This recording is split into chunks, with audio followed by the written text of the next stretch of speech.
마태복음 3장 1절에서 12절까지 말씀.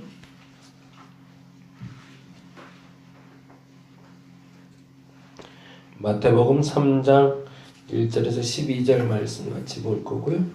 권혁지 자매라고 지난번에 한번 그 전립선암 때문에 수술받는 아버지 얘기 드렸는데 오늘 퇴원하신대요. 그래서 하여튼 감사하게 전이된 것도 없고 항암 치료도 안 받아도 된다고 합니다. 네, 그래서 기도해 주셔서 너무너무 감사하고요. 퇴원함 후에도 몸 관리 잘 하실 수 있도록 여러분 기도 부탁드리겠습니다. 그리고 종현 형제라는 형제 아버지는 지금 계속 치료 중인데 그 시한부 선고를 받으셨거든요.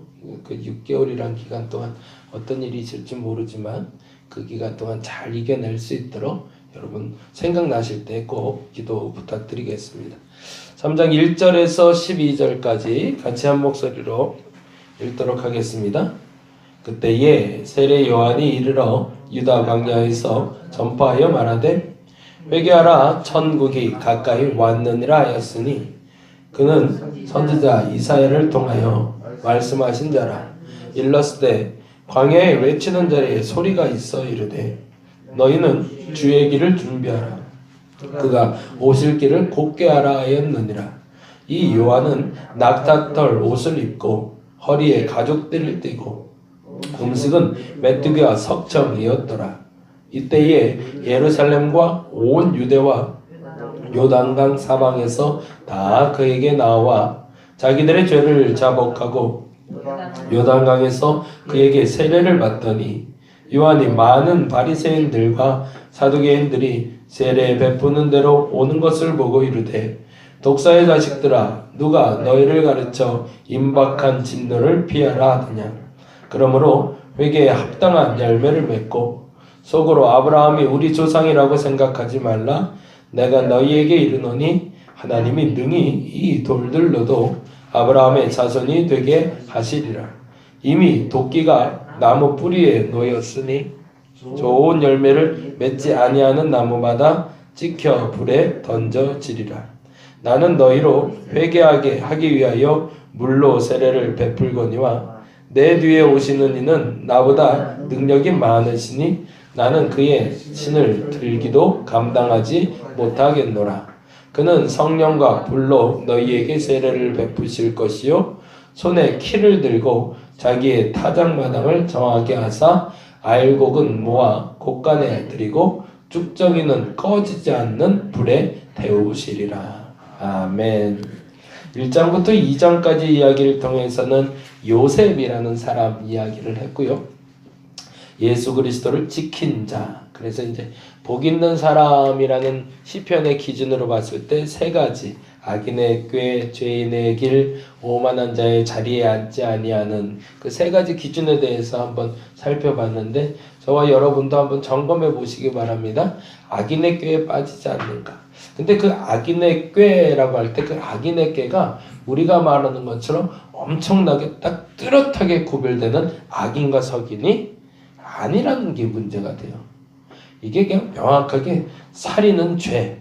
딱 이렇게만 규정되고 그건 절대 하지 않는 것. 이렇게 되면 좋지만 한 사람을 죽이면 살인이지만 많은 사람을 죽이면 영웅이 돼버리거든요. 이게 참 문제라. 절대 진리라고 말할 수 있는 부분이 아니더라는 거죠. 그러니 이 기준점을 누가 선택을 하는 거냐면 스스로 선택을 하는 거죠. 하나님은 조건을 제시해 주셨고 그 조건에 대해서 부합한 결론은 내가 내게 하셨고 그 결론에 결단하고 따르는 자는 하나님이 의인이라고 말하지만 죄송하지만 그 결단에 악인의 선택권을 가지고 그것을 선택하게 된다면 그 꾀에 빠졌다라는 표현을 쓸 수밖에 없다는 거죠. 그래서 요셉을 얘기하면서 요셉이 악한 꾀에 빠질 수 있었던 조건은 마리아를 버리는 장면이었어요. 그거는 이렇게 보면 악이고 이렇게 보면 선이에요. 어떻게 보면 그게 선이 되는 걸까요? 내 중심으로 보면 선이에요. 내게 이로운 일이 벌어지는 거니까. 사실은 그게 꼭 잘못됐다고만 말할 거는 아니라는 거죠. 사람들의 기준으로 봤을 때. 근데 누가 봤을 땐 그게 악이라는 거죠. 하나님 보실 땐 그건 악이라는 거죠. 저와 여러분이 선택권을 가지고 있음을 잘 보시기 바랍니다. 근데 그 선택권은 선택을 위한 조건이 아니라 결단을 위한 조건입니다. 악한 것이 될 수 있기 때문에 버려야 되는 겁니다. 또 하나 아까 말했던 죄인의 길이라는 단어도 마찬가지로 동일하게 가고 있어요. 그 길이 죄된 길로 갈 수 있는 통로가 되고 유혹이 때문에 가지 말아야 될 길인데, 애국으로 가는 것이 죄인 된 길일까, 머물러 있는 게 죄인 된 길일까를 선택해야 되는 조건이 요셉에게 부어집니다. 근데 이건 참 심각한 문제라. 역시 본토 아비의 집을 떠나는 것이 의로운 일인가? 거기에 머무는 게 의로운 일인가?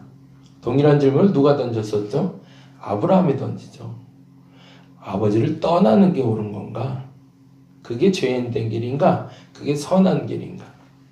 그 선택권을 우리에게 허락하셨다는 거죠. 아브라함이 데라를 떠나서 하란에서 출발할 때 데라의 나이가 205세가 아니라 데라는 살아있을 때였습니다.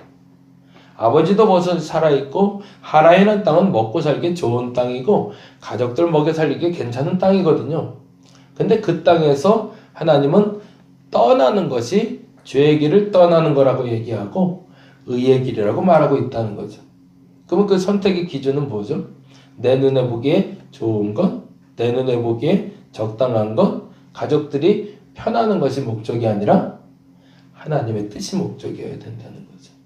오만한 자의 자리에 앉지 아니한다라는 표현도 마지막 표현으로 제가 어제 말하다가 잠깐 넘어갔는데, 마지막 넘은 자리가 이쯤 오면 요셉은 깨달아 알 수 있었거든요. 뭘 알았냐면 우리 아이가 가능성이 있다라는 거거든요.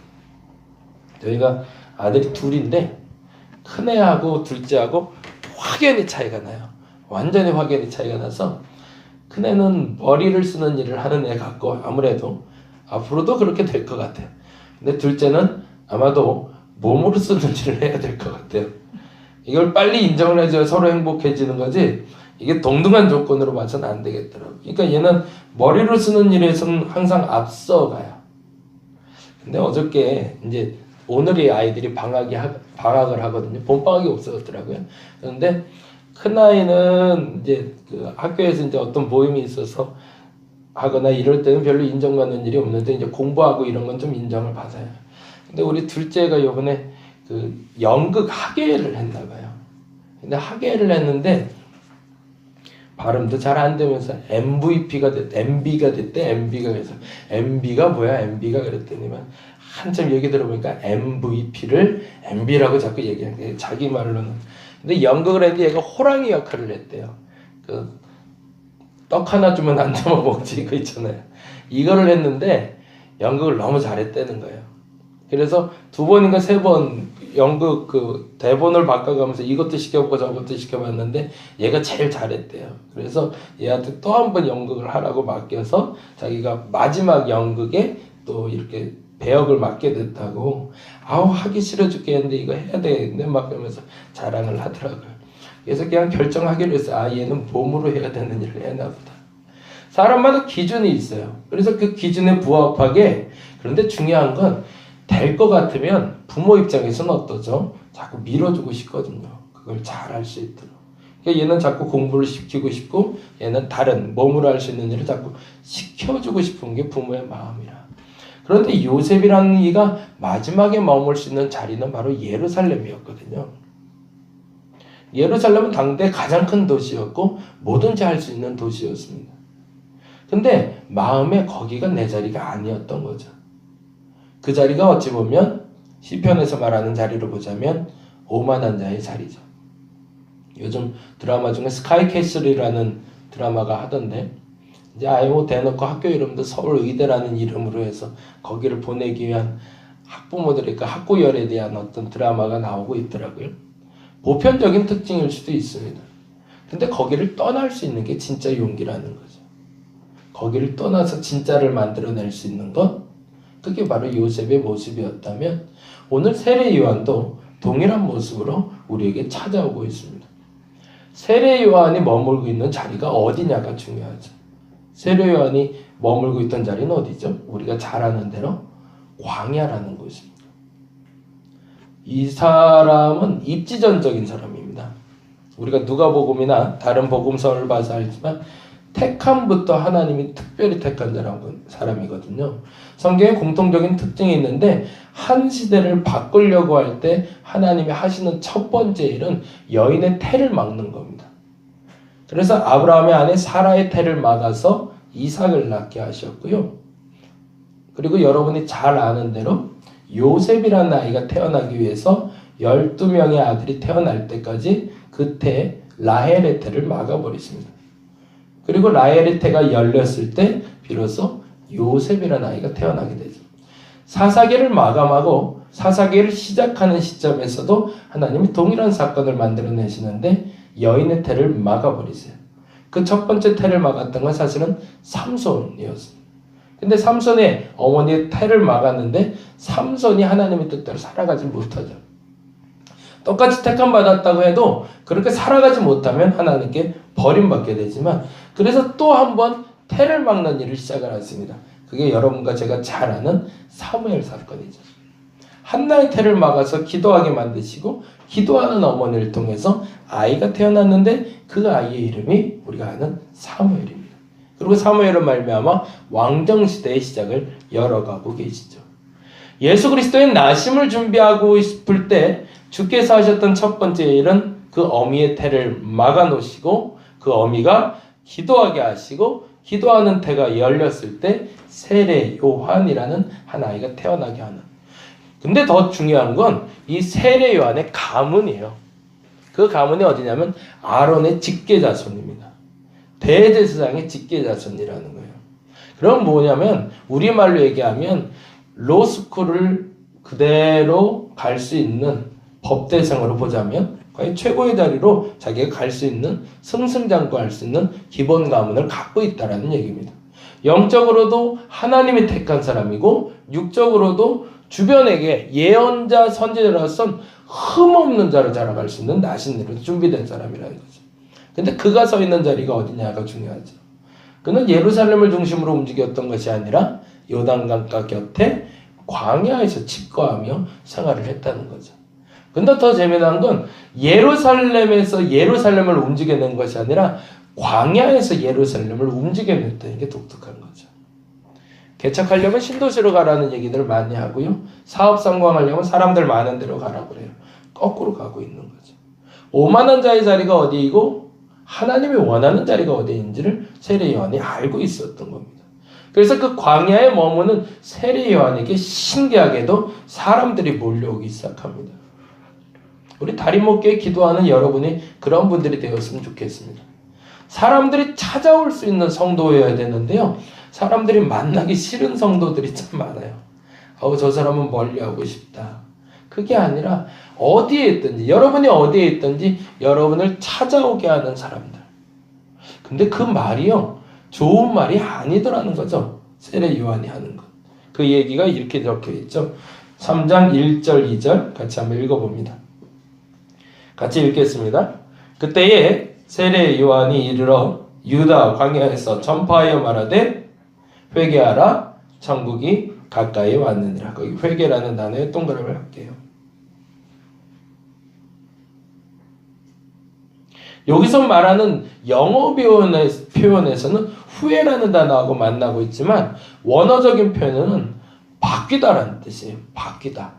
턴하다라는 것. 턴. 돌아버리다. 뭐가? 마음을 바꾸는 것. 마음을 바꾸는 회개에 대해서 주창하고 있는데 더 재미난 건 이 표현입니다. 그 다음 7절 한번 볼까요? 7절 요한이 많은 바리새인들과 사두개인들이 세례를 베푸는 대로 오는 것을 보고 이르되 독사의 자식들아 누가 너희를 가르쳐 임박한 진노를 피해라 하더냐. 그거는 바리새인과 사두개인 보고 오지 말라는 얘기인가요? 오라는 얘기인가요? 여기까지만 보면 7절까지만 보면 너희 같은 인간들은 오지 마라고 말하는 것 같은데 사실은 그 다음 절에 보니 오라는 얘기인 게 맞는 게 정설인 것 같습니다. 그 다음 볼까요? 8절 그러므로 회개에 합당한 열매를 그렇게 살지 말고 이렇게 살아 라고 얘기하고 싶어서 너희들을 지금 내가 비난하고 있지만 내게 오라는 거죠. 근데 중요한 건 회개에 합당한 열매를 맺어야 된다는 거죠. 마음을 돌이켜 마음에 합당한 열매가 맺어지지 않는 한 하나님 기뻐하시지 않는다라는 겁니다. 근데 그것이 뭐냐? 다음 절에 이렇게 되어 있습니다. 9절 말씀 같이 읽어보겠습니다. 회개에 합당한 열매가 뭔지를 9절에 다음과 같이 설명합니다. 속으로 아브라함이 우리 조상이라고 생각하지 말라. 내가 너희에게 이르노니 하나님이 능히 이 돌들로도 아브라함의 자손이 되게 하시리라. 속으로 아브라함이 우리 조상이라고 생각하는 걸 뭐라고 얘기할까요? 외식이라고 말하겠죠. 회개에 합당한 열매를 맺었다는 것은 겉포장지가 깨끗한 사람이 그 겉포장지를 뜯어내는 것을 말합니다. 제가 어저께 그 방송 녹음하면서 그 설교를 잠깐 녹음하고 왔는데 방송 설교가 3분짜리 설교를 하다 보니까 이게 짧아요. 짧아서 그냥 간단한 예화 하나 잠깐 얘기하는데 예화를 사용했던 게 그런 얘기를 했어요. 어느 강아지 그 사료 만드는 회사에서 그 제품을 만들었는데 포장지도 너무 예쁘게 만들었고 단백질, 무기질 많았고 잔뜩 영양까지 좋은 걸로 해서 광고도 엄청나게 빵빵하게 때렸대요. 그러니까 이제 처음에 판매고가 막 올라가는 거죠. 그래서 날개돈 치지 막 팔렸는데 한 달도 채 안 돼서 판매고가 계속 떨어지는 거예요. 그래서 왜 이렇게 되는가? 세일즈 매니저들 다 모아놓고 도대체 왜 우리 사료가 안 팔리냐? 이렇게 포장지도 좋고 이렇게 영양가도 좋고 이렇게 광고도 많이 했는데 왜 안 팔리냐? 도대체 좀 얘기 좀 해봐라. 그러면서 얘기를 하는데 사람들이 다 묵묵부답이 들어있는 거예요. 그래서 왜 그러냐? 좀 솔직히 얘기해봐라. 솔직히 그랬더니 저 끝에 말단 사원 하나가 그렇게 얘기하더래. 사장님, 강아지들이 안 먹어요. 그러더래요. 사료를 만들어 놨는데 사료가 겉으로 보기는 좋지만 정말 포장지는 잘 돼 있지만 정작 개들이 먹지 않는 사료를 만들어 놓고 그걸 팔면 그게 팔리겠냐는 거죠. 외식이라는 단어는 명확한 단어로는 그렇게 표현이 됩니다. 내용물이 중요한 것이 아니라 겉포장지가 정말 아름다운 상태를 말합니다. 정말 겉보기에는 흠잡을 거 없는 상태. 그런데 그 겉으로는 아름다운 상태의 그 껍데기를 벗겼을 때 진짜가 나오지 않는 한 하나님은 다음과 같이 행하신다는 거죠. 그 다음 결론이 이렇게 되어 있습니다. 11절인데요. 같이 읽어봅니다. 나는 너희로 회개하게 하기 위하여 물로 세례를 베풀거니와 내 뒤에 오시는 이는 나보다 능력이 많으시니 나는 그의 시내를 들기도 감당하지 못하겠노라. 그는 거기다가 동그라미 이렇게 성령과 불. 단지 나는 그 외식을 버리라는 얘기는 내가 할 수 있다. 그건 우리도 할 수 있는 얘기입니다. 저와 여러분이 주의 길을 예비하기 위해서 해야 될 일은 우리의 자녀들에게 우리가 만나는 사람에게 외식의 껍데기를 벗어버리라고 말할 수 있어야 됩니다. 그건 우리가 할 일입니다. 거기까지는 우리가 할 수 있어요. 그래서 회개하라고 말할 수 있습니다. 그런데 주께서 하시는 일은 성령과 불로 세례를 주신대요. 성령으로 세례를 주신다는 건 그 변화된 마음에 하나님의 마음을 넣어주는 거는 예수께서 하시는 일이라는 겁니다. 그건 내가 하는 게 아니라 사랑해야지 내가 결심해서 사랑하게 되는 게 아니라 사랑이란 마음을 주셔야 사랑할 수 있는 거고 인내해야지 참아야지 라고 해서 참아지는 게 아니라 하나님은 그 마음을 주셔야 된다는 거. 그건 누구에게 주는 걸까요? 회개하고 돌아온 사람. 근데 회개하고 돌아오지 않는 사람에게 주는 세례가 있대요. 그 세례가 불세례랍니다. 이거 성령 받아라 그러면서 불 받아라 그러는데 죄송하지만 불 받으라는 얘기는 무서운 얘기입니다. 어떤 얘기냐면 심판받으라는 얘기예요. 성령의 불이 임했다라고 말하는데 그 말 조심해서 써야 돼요. 성령의 불이 임하는 게 아니라 성령이 임하면 하나님의 마음을 가지라는 얘기지만 불이 임하라면 너에게 심판이 임하라는 얘기거든요. 근데 그 말을 우리가 너무 쉽게 써왔어요. 이 표현은 다시 12절에 다음과 같이 표현이 됩니다. 이 12절 읽어볼까요? 손에 키를 들고 자기의 타작마당을 정하게 하실 거래요. 하나님이 선자를 깨끗하게 하기 위해서 하나님이 두 가지 세례를 만들어 놓으실 건데 알곡은 모아 곡간에 드리고 이것이 성령 세례고요. 두 번째 세례가 뭐죠? 쭉정이는 꺼지지 않는 불에 태워버리실 거래요. 예수께서 임하시면 저와 여러분에게 세례를 주실 겁니다. 어떤 이에게는 성령 세례를, 어떤 이에게는 불 세례가 임하게 하실 겁니다. 그 시간이 언제일지 아무도 모릅니다. 지금 준비된 이에게 어떤 이는 성령의 세례를 받아 하나님의 마음을 갖게 될 것이지만 어떤 이는 불 세례를 받아 심판받게 될 거라는 겁니다. 어떤 이에게 회개하지 않는 이에게. 오늘 이 시간에 진짜 기도를 할 수 있기를 간절히 바랍니다. 마음이 열려서 진짜로 껍데기 다 벗어버리고 진짜 기도를 해서 그 진짜 기도가 하나님께 올라갈 수 있는 저와 여러분이 되기를 간절히 바랍니다. 기도하겠습니다. 예수께서 가장 싫어하셨던 단어가 있습니다. 그 단어는 바로 외식입니다. 껍데기는 번지를 합니다. 기도하는 것처럼 보입니다. 고개도 조아립니다. 겸손해 보입니다. 착해 보입니다. 뭐든지 야 저런 사람이면 정말 성인이다 라고 말할 수 있을 만큼 껍데기는 기가 막힙니다. 그러나 그 껍데기가 기가 막힌 사람을 예수께서 가장 싫어하십니다.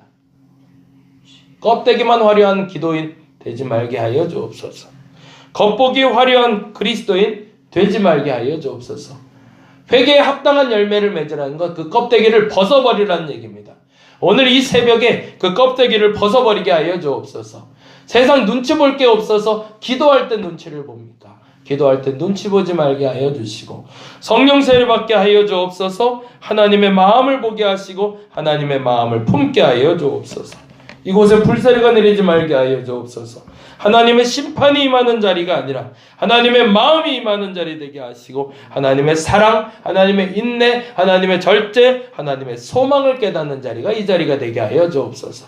세상 어떤 순간에도 눈치 보지 말아야 될 시간은 바로 기도 시간입니다. 마음껏 기도하게 하여 주시고 하나님, 그 뜨거운 하나님, 그 열정적으로 나를 사랑하셔서 나를 변화시키려는 그 하나님의 마음을 얻어가는 시간이 되게 하여 주시옵소서.